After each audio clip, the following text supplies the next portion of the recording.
Proverbs begins, right? We see let's go back to Proverbs 1, right? We see the introduction. He introduces the Proverbs of Solomon, the son of David, king of Israel, right? And the purpose: to know wisdom and instruction, to perceive the words of understanding, to receive the instruction of wisdom, justice, and judgment, and equity, to give subtlety to the simple, to the young man, knowledge and discretion. A wise man will hear and will increase learning, and a man of understanding shall attain unto wise counsels. To understand the interpretation, the words of the wise, and their dark sayings. This is the lesson, his lesson plan, as he's going to teach his students or his student. And it says it's time for you to receive this. And then the foundation, right? Now we see the foundation of everything. It's this, right? In verse 7, the fear of the Lord is the beginning of knowledge.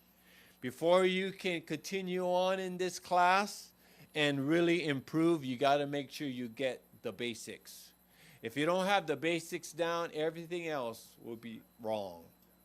If you don't start with the fear of the Lord and the beginning of knowledge, then everything else is going to be wrong. And that's where we see, and when we started this, I went back to Genesis 1, right? That's the beginning of knowledge, where we first learned that in the beginning, what? God created the heavens and the earth. It wasn't a big bang, right? It wasn't over a long period of time, all of the things by chance began to evolve. No, God created the heavens and the earth. The beginning of knowledge. So he's teaching. And then we brought the my son statements where he's giving his instruction. So basically from chapters 1 through 6, we have the teaching, instruction, my son. And if you look at all the my son statements, and I think I counted there's actually maybe 15, 16 times from 1 to 6, you see him saying my son. Another place he will say children. He will say my children. I think in chapter 4, he says, hear ye children the instruction of a father in verse 1 of chapter 4, and attend to no understanding. So he's giving the instruction. He's giving the teaching. He's telling them, listen. And you'll see this a lot. Hear, attend to my sayings, attend to my wisdom. And he's giving the instruction. And then in chapter 7, that's where you see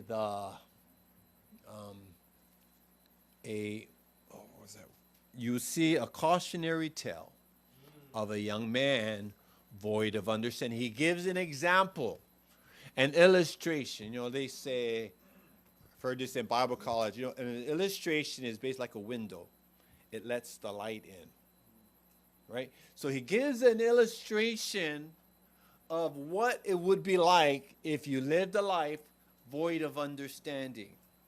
And he shows you a young man, and he decides to, at the wrong time, to go out when he probably should have been inside. A lot of people get in trouble when they should be inside, in home, getting ready for bed.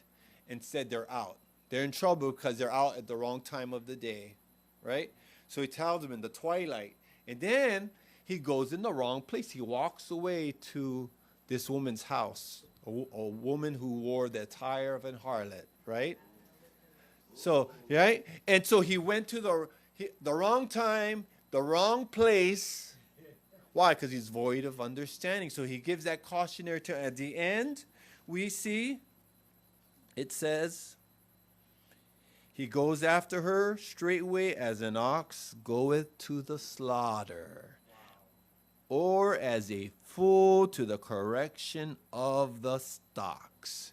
He's like thinking, all right, this is great. That animal going in for the slaughter has no idea what's coming. No idea in the world what's coming. Come on, come little animal, come, right? Right? Come, you want to eat a little bit more food, right? He has no idea, and so this simple person, void of understanding, no idea what he's getting into. But he's allowing his glands to be his guide, right? He's trusting his own feelings He's leaning on his own understandings. And it ends where it says, he goes, this is his end, right? And the warning of this woman, it says, she hath cast down many wounded, yea, many strong men have been slain by her. Her house is the way to hell, going down to the chambers of death. So that's the cautionary tale. And then what's the next chapter? We see wisdom. Now, wisdom is, if the person will allow it, this young man, he can allow wisdom now to be his instructor. He can allow wisdom. His parents had been instructing him. His teachers had been instructing him. And now if you're wise, now he can go on to maturity. He doesn't need his mom to tell him, okay, take a shower, right? Right now we got to tell our kids, okay, you need to take a shower, take a bath, because if we don't, they probably won't. They won't. We got to tell them, brush your teeth. Or our oldest son, take your allergy medicine. We got to remind them, right? But we want to get to that place where they're mature. They can do certain things on their own. They can make their bed without being told, right? They can do the things they're supposed to do as they're moving on to maturity. They don't need their teachers anymore. Why? Because now they've moved on to maturity. And not only that, they don't need, but now they have someone else who's teaching them. It's never that they're never without a teacher. We're not, even though we might leave home, we might leave school, we always have a teacher if we're willing to hear from him. So wisdom is taking over in chapter 8, and now we see the instruction from wisdom. Wisdom is crying, and it's giving out her truth, right? Wisdom personified as a woman. And so we see the instruction of wisdom, and then in chapter 9, that's the invitation, right? You have wisdom is speaking and is offering, come, I have a feast for you. I prepared a feast. It's wonderful. It's grand. Enjoy it. Come my way and you'll never be hungry, right? That's why Jesus said, the woman at the well, you'll never thirst again. You drink the water I have for you, you'll never thirst, right? Jesus says, eat my flesh. Basically saying, receive me. Trust me, I'm laying my life down for you. Receive me, and you'll never go hungry. So wisdom is saying, come to my feast. But then in chapter 9, you also have foolishness. Foolishness is also, you have that tug with our kids. Foolishness and wisdom. And by default, foolishness always wins. You know what I mean by default?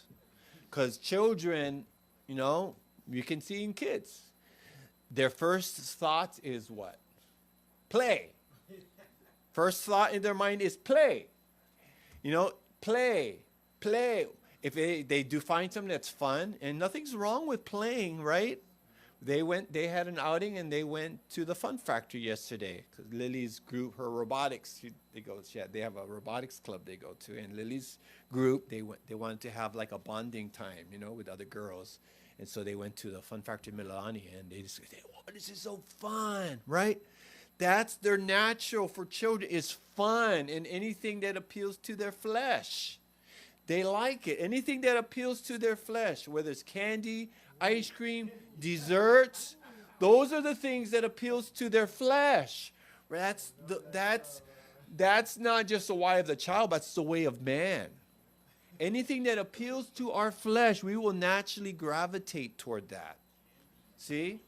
If wisdom doesn't take over, we will allow our flesh to rule. You know that? Our flesh will rule if we do not allow wisdom to take over. And so there's the two come, right? You see the parallels in chapter 9 where it says the same thing. Who are they both going after? Wisdom and foolishness. They're going after a certain person. Do you know? Okay, open book test. Try look in chapter 9. Who are they both going after? Who are they calling after? Try find out. Okay, let's see.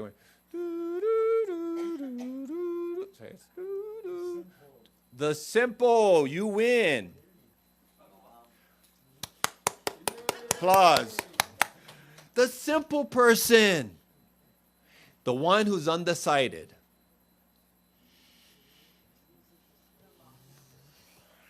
No, right there. He's calling after the simple person. Come. The foolishness is also coming.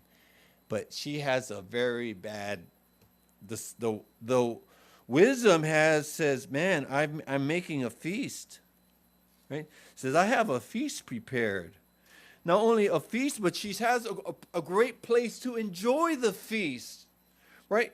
She's builded her house. She's thrown out her 7 pillars. And she's killed her beast. She's mingled her wine. She's furnished her table.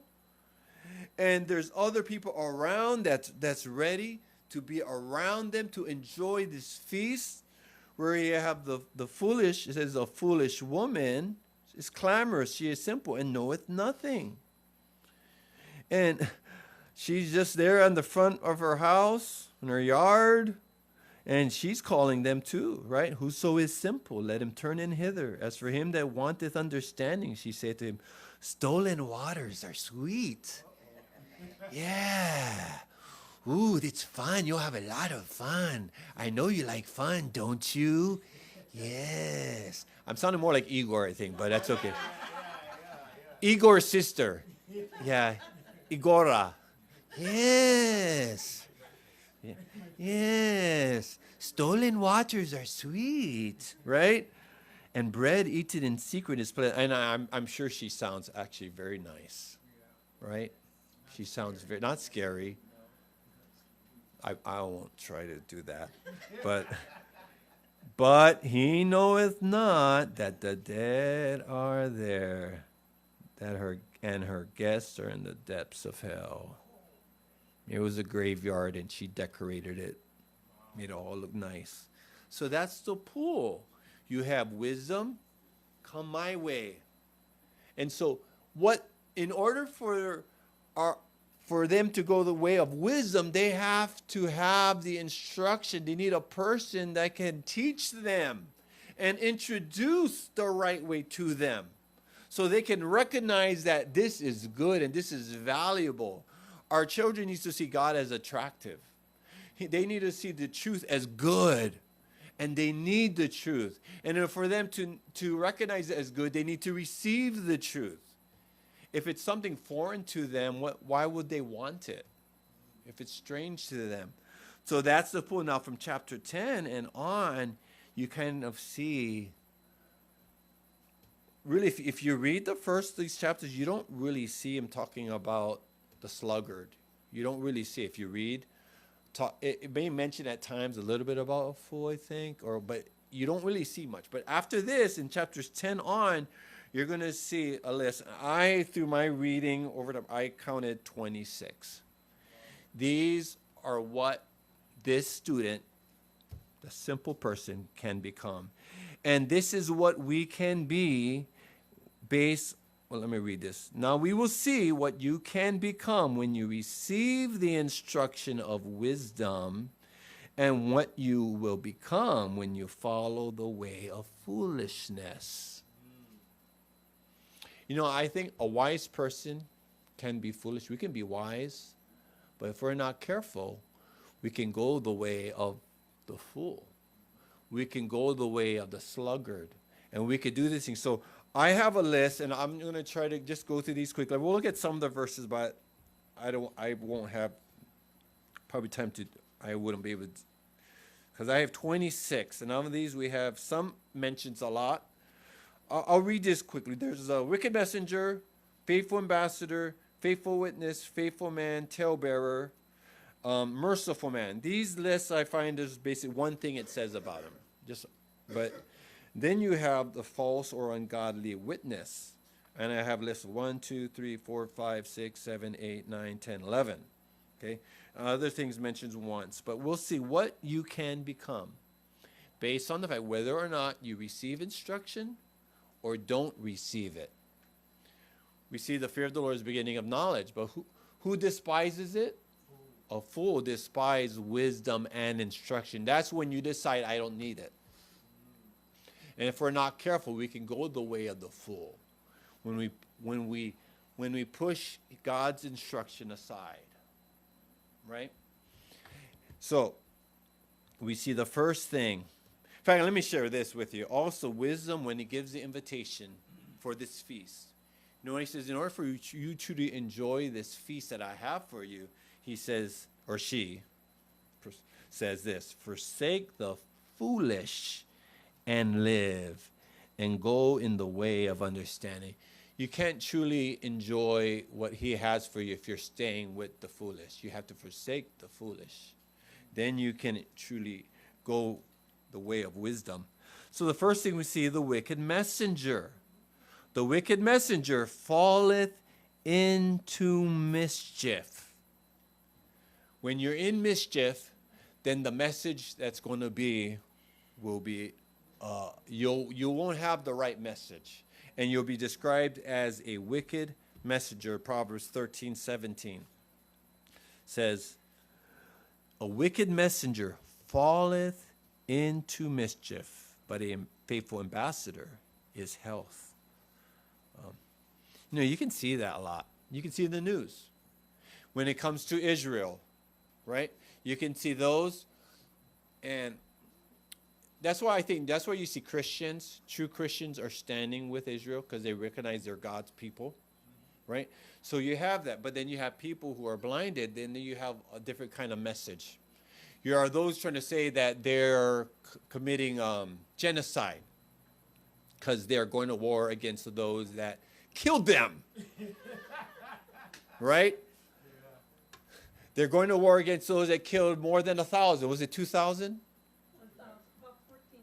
1,400, right? So they're going to war. Just imagine if they came and killed everyone in Kahalu. Okay, don't do it next time, all right? All right, we'll make peace. We want to have peace with you guys. Don't do it next time, right? No. That you're going to go to war. Just think of what David did. Remember that when he sent ambassadors to comfort another king who died, and they cut off half their beard and cut their robes to the buttocks, to the okoles, and because of that he went to war, right? For that. But we see here the wicked messenger, he falls into mischief, and the faithful ambassador is health. See, that's the difference. And do you know, as Christians, we are called ambassadors. What is an ambassador? He represents another country, right? And what country do we represent? Heaven, not the United States of America or any other country. Every Christian in this world, we are representatives of heaven. One person who's in Israel, who's a believer, but he's a Jewish believer, The one I've started following, and Pastor Kevin, follows him, Amir Sarfati. He talks about, if you're going to try to win Jews for Christ, Jesus is the answer. You don't do that by remaining silent or not showing them that you care and that you're for them and you're where you are maybe even speaking against them. But you're going to bless God's people. But a faithful ambassador is health. And the faithful witness will not lie. Proverbs 14:5. A faithful witness will not lie. See, that's why I know, right? Why do I know the faithful witness will not lie? Well, the Bible says so. A faithful witness will not lie, but a false witness will utter lies. The faithful man shall abound with blessings. That's the promise of the faithful man. Proverbs 28, verse 20. So this is not in order, this list that I have. Proverbs 28:20 says, a faithful man shall abound with blessings, but he that maketh haste to be rich shall not be innocent. So the blessings we get is not from ourselves. Do you know that? As we are faithful to the Lord, it's not that we get the blessings. No, the blessings comes from God. It falls down and we receive it from him. The talebearer. What does a talebearer do? A talebearer revealeth secrets. Right? What's another word for talebearer? Gossiper. Proverbs 11:13. A talebearer revealeth secrets, but he that is of a faithful spirit concealeth the matter. So a talebearer revealeth secrets. So they're basically the ones who's causing division and offenses. Proverbs 60 talks about those, to mark those who cause divisions and offenses, right? And so they cause divisions and offenses and deceives the hearts of the simple, the talebearer. And I try my best never to ever talk about something somebody else said. I don't ever want to, if it's something that's going to be negative, it's something that, it's not like saying about, someone told me about this, storm. And it's not something like that, but I'm talking about like someone's talking about somebody else. Hey, do you hear such and such what he did? Yeah, he was speed and he was in. No, I want to end it with me. I don't want to be a talebearer. It's not to say, that it never happened, but I try my best not to ever. You hear that at work a lot. You hear a lot of tale-bearing at work. You hear a lot. I hear a lot of it. People complaining about other people. They're complaining about other drivers, what they're not doing. Oh, man, look, they're not washing the dishes like they're supposed to. And they're still working, driving, and they're supposed to be done with the work. What's the manager? There's the manager. That's the manager's responsibility. They got to deal with it. Right? A talebearer. Another verse reference, if you're taking notes, this could be Proverbs 20, verse 19. How about the merciful man? I saw it only once in Proverbs. But the merciful man doeth good to his own soul. You want to do good to yourself? Be merciful, right? The Bible says the merciful man doeth good to his own soul. Proverbs 11:17. The merciful man doeth good to his own soul, but he that is cruel troubleth his own flesh. We might think that it will make us feel good, just to give someone a piece of our mind. And man, and not show mercy, but actually we're hurting ourselves, and actually we might think we feel good, but after we're doing it, does that feeling of anger go away? The feeling of having that troubled spirit go away after you just let it out?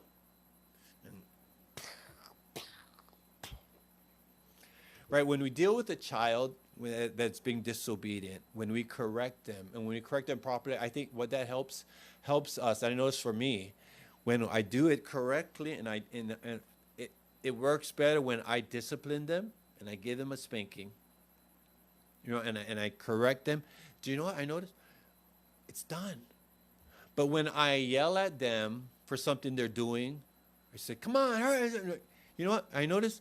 I still have that feeling. You ever notice that? When you yell at your kids, you're telling them, whatever it is, hurry up, we're late, come on, get ready, come on, and sometimes you want to remind them to hurry up. It's not like you don't tell them to hurry up. But when you're yelling at them and you're all this, don't do it, blah, blah, blah, you notice that you still have that troublesome feeling inside of you and anger. But when you correct them properly, right, you deal with them, you set them aside. You have a certain place where you do it and you deal with them. It's just you and that person, not in front of everyone. It's not a public display of correction. But when you do it correctly, then what? Guess what? It's done. See?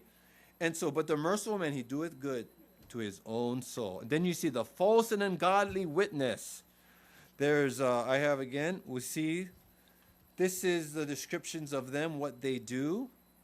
A false and ungodly witness will utter lies. Why does he utter lie? He's a false witness. Well, that's why in the Old Testament they said if someone if there was a false prophet and he said something that would happen, it didn't come to pass, then that person was to be stoned because he was a false witness. Or if someone was a false witness about someone, say, this person killed that guy. But he didn't kill him, right? It was an accident and something, coconut fell on that guy's head and whatever, and he died, But as a false witness, that person was to suffer the accusation he accused him of. But a false witness will or ungodly witness will utter lies. Proverbs 14, verse 5 and 6 and 19. He is also deceitful. Proverbs 12:17. A false and godly witness shall not be unpunished. So what does that mean? He shall be unpunished. All right? He scorneth judgment. Proverbs 19:28.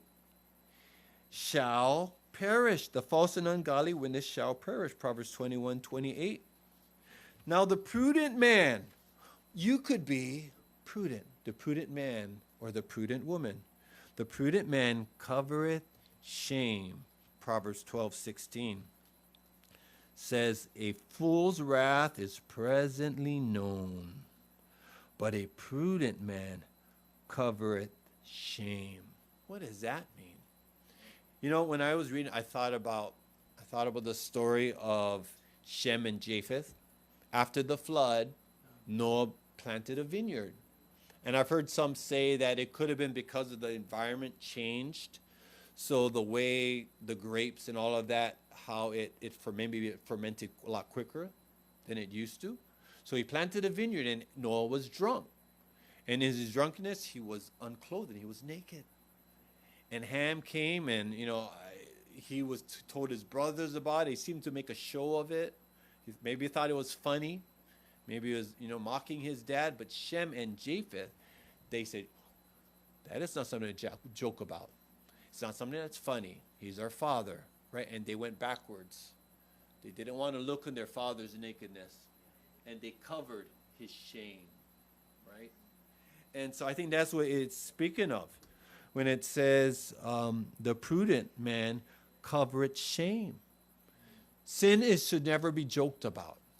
You know that? Sin is not something that should ever be joked. You hear comedians joking about things, Immorality, drugs, you name it. You might be joking about parents and they might even be mocking Christianity. Well, the prudent man covereth shame. Also, he concealeth knowledge. Proverbs 12:23. They gave me pause too, right? That's not good, huh? To conceal knowledge, to cover. And that's the same word as meaning as to cover. Like you would cover, like covering to cover nakedness. A prudent man concealeth knowledge. But I think that's speaking of where you have a wise person, a prudent person, he doesn't utter all his mind. See? He concealeth knowledge. He keeps it in till afterwards. He doesn't need to tell someone everything he knows. He doesn't need to show someone how smart he is. No, he says, no, this thing doesn't need to be discussed. There might be something that's true, but it doesn't mean it needs to be brought up. It could be someone you might have an argument about someone. Maybe someone has trouble with drinking, and you want to use that as an argument, to say why he's wrong and you're right. But maybe a prudent person knows, no, it's not the time for me to bring this up. So he concealeth knowledge. He dealeth with knowledge. Proverbs 13:16. Look at that verse. Every prudent man dealeth with knowledge, but a fool layeth open his folly. That's how I think decisions we make should be based on truth. It should be based on what God's word says. And so we need to deal with knowledge. We need to use what God has given us in his truth. He looketh well to his going. Proverbs 14:15. The simple believeth every word, but the prudent man looketh well to his going. He pays attention to his surroundings. He is crowned with knowledge. Proverbs 14:18. The simple inherit folly, but the prudent are crowned with knowledge. He regardeth reproof. Proverbs 15:5. A fool despiseth his father's instruction, but he that regardeth reproof is prudent. He doesn't ignore reproof. Sometimes we might think, wow, sometimes we might need reproof. We might we might think we're doing good, but there may be an area that we're still not exactly right in. We need to be willing to receive reproof. And the prudent man, it says, regardeth reproof. He is wise in heart. Proverbs 16:21. The wise in heart shall be called prudent. See that? These are, again, all synonyms. Prudent, wise, word others like that. The wise in heart shall be called prudent, and the sweetness of the lips increaseth learning. He getteth knowledge. The prudent man getteth knowledge. Proverbs 18:15. The heart of the prudent getteth knowledge, and the wise seeketh knowledge. So he getteth knowledge. He gets it and receives it. And then he foresees the evil and hides himself. Proverbs 22:3, and I believe Proverbs 27:12 also basically says the same thing. Look at Proverbs 22, verse 3. A prudent man foreseeth the evil and hideth himself, but the simple pass on and are punished. So he foresees the evil and hides himself. How did he get to that place to being prudent? Well, it's because he received instruction.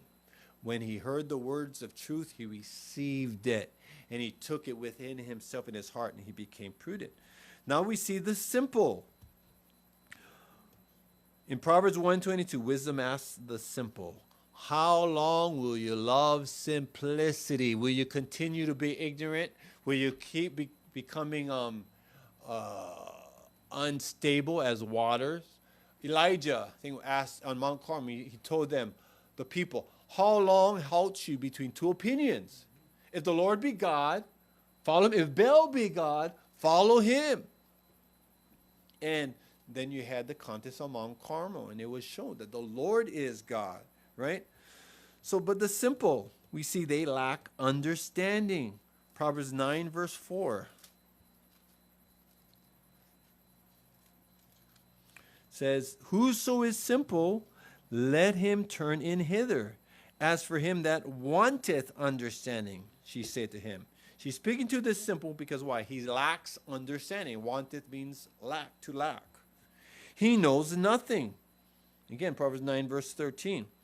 A foolish woman is clamorous. She is simple and knoweth nothing. Also, believes every word. Proverbs 14:15. A simple person can be easily swayed one way or the other. Why? Because they lack understanding. They lack the knowledge. Proverbs, what did I say? 14:15, okay. Says, the simple believeth every word, but the prudent man looketh well to his going. He believeth every word. The simple inherits folly. Verse 18. The simple inherit folly, but the prudent are crowned with knowledge. That is the future of the simple. You know that? The future of the simple person. If he does not receive God's truth, if he does not listen to what wisdom is saying, he will one day become foolish. That's why it's important that our children are taught truth, are instructed in the ways of God. That's why it's important we bring our children to Sunday school. I mean, parents, we need our children to be in Sunday school.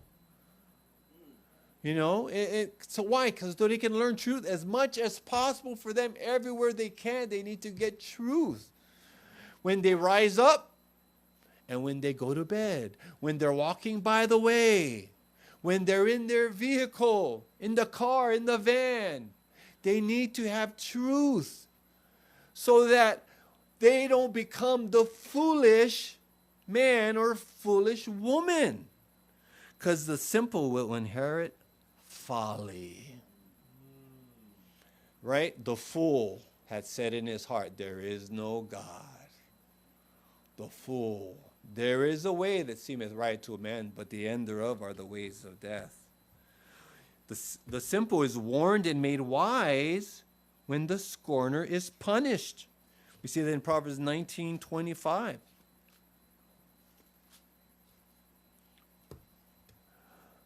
Smite a scorner, and the simple will beware, and reprove one that hath understanding, and he will understand knowledge. And there's still hope, right? There's hope for the simple person. He can still recognize, if he will understand and see the wrong way as what it really is, that it's wrong and it's bad for his health, physically and spiritually, and that he might be warned. Like we see in Proverbs 7, the cautionary tale of that young man void of understanding. He would see that young man who went the wrong way, and he can say, oh, I don't want to go that way, right? I remember Pastor Kevin talked about when he saw his family, he purposed as a young man, even before he got saved, that he would marry, and when he get married to his wife, he wouldn't want to have that same thing happen. Right? He wanted to, be married to his wife and stay married, or something to that effect. Also, the simple ignores the evil and is punished. So we see two possibilities. One, he is warned and made wise. And the other ignores the evil. Proverbs 22, verse 3 says, a prudent man foreseeth the evil and hides himself, but the simple pass on and are punished. God gives the warnings over and over and over and over again. And the simple can just ignore the evil. They're in their simplicity, and they're just loving their simple life, just doing their own thing, just going wherever the wind blows them, right? Wherever the waves toss them, they're just going that way. And it says they ignore evil, but the end will be that punishment. Then the prudent wife. Where does she come from? Prudent wife is from the blank. The Lord. Proverbs 19:15. Right? Says, 14. First mistake of the minute. House and riches are the inheritance of fathers, and a prudent wife is from the Lord. Wow, it kind of seems like it equates house and riches with prudent wife on the same level. House and riches, right? Inheritance of fathers. So a man could get an inheritance, riches, and prudent wife. It's on the same. It says a prudent wife, or maybe, but that's even better. A prudent wife is from the Lord. And that's a blessing to have a prudent wife, a wife that will be very careful. And thankful my wife, she was very cautious in everything. She's way more cautious than I am when it came to car seats and booster seats and making sure it was the right kind of car seat. Check the ratings, checking all these things, its life, how long it can last, and make sure it's all buckled. And she's the one that had to do the buckling because I couldn't figure it out. She'd buckle it, but about being prudent, Also, the foolish man. I need to go through these really quick now. Hates knowledge, Proverbs 1:22. Has no delight in understanding, Proverbs 18:2. Is near destruction, Proverbs 10:10. Layeth open his folly, Proverbs 13:16. Mocks sin, Proverbs 14:9. Despiseth his mother, Proverbs 15:20. He spends it all up, Proverbs 21:20.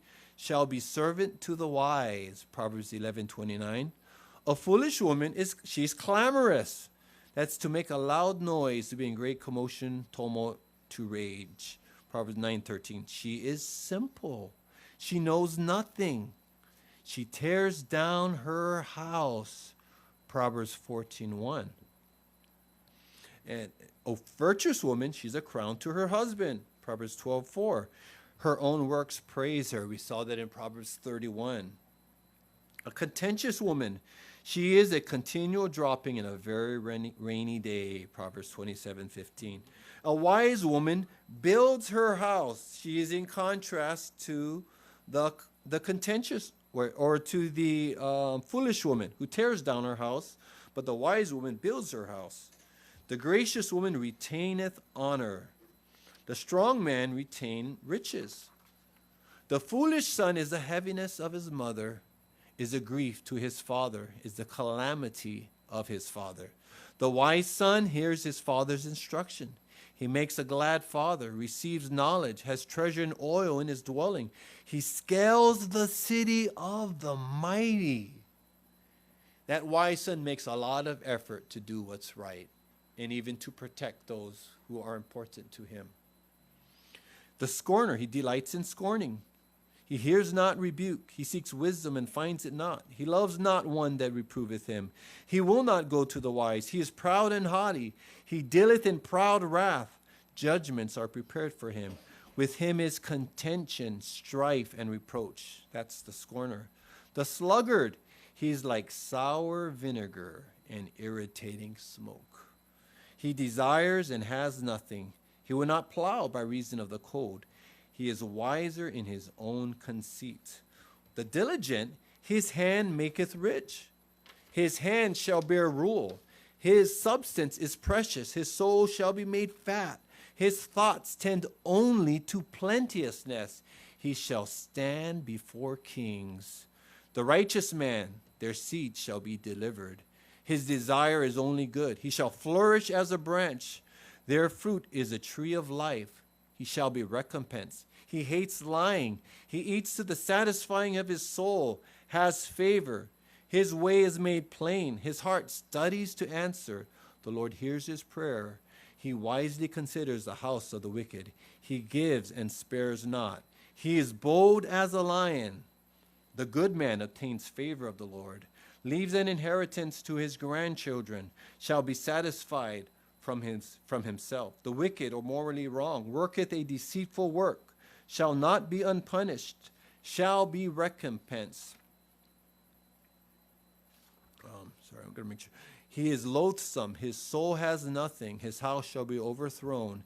His mouth poureth out evil things. The Lord is far from him, he desires evil. His sacrifice is an abomination. He hardens his face. The evil man, or the bad or evil naturally or morally, he speaks froward things. He seeks only rebellion. He understands not judgment. He is snared or trapped. The wrathful, angry, and furious man stirreth up strife. He aboundeth in transgression. He is proud and haughty, makes no friendship with him, or probably with the righteous. He stays away from the righteous. The slothful man, his way is as a hedge of thorns. His hands refuse to labor. He covets all day long. The upright, he shall dwell in the land. His way is strength. His integrity shall guide them. His righteousness shall deliver him. His blessings shall exalt the city. He is the Lord's delight. His mouth shall deliver him. His house shall flourish. He directs his way. The wicked hates him. Then the unjust man, we see he's an abomination to the just. I had to go through it quickly because of time. But we see Proverbs. I think that's why we need to be in Proverbs every day, because it reminds us of the right way and reminds us of the wrong way. It reminds us of the kind of person our child could become, or what we could become even still today, right? So we see the results in here, and Proverbs shows us the way that can be for the person who receives instruction, and the way that can be for the person who rejects instruction and correction. And that concludes our study of the Book of Proverbs. Amen. Almost 4 years. Wait, no. 3? 4. No, 4. Yeah. 2020, yeah. COVID. Almost. 2020. Yeah. Yeah, it started in whenever Brother Hart left. Was it May or June? I'm not sure. Yeah. Wow, 4 years. Yeah. So our joke, we've got to write that. We've got to write it in the journal we don't have. Okay?